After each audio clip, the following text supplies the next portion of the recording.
alam makawuono. An gima daher wacho ni molo ne sidieng ariyo. Sidieng mokwongo en ne jotend pinywa moyier. Molo ahinya jok manie broad based ni waduokuru liet mar godo oganda mamoko piny.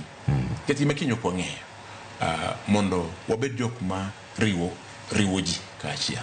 Kaka asewacho chien mbele kacha ni moro kawuono wan e iye, moro kiny no. Omiyo nyaka wabed jok makelo oganda duto mag jo Kenya kachia kaka ker nowacho chande.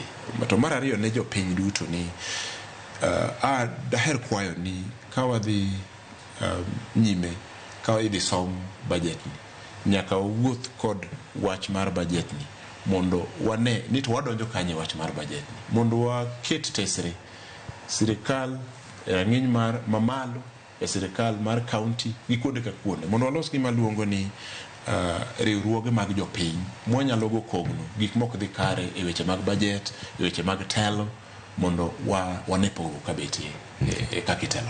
Alright, miro kamana inya kuom wasechegi. Reverend Canon Evans Omolo men jata tije All Saints Cathedral kwa gombake wach mar siasa gi lamo manotimore kawuono. Ibo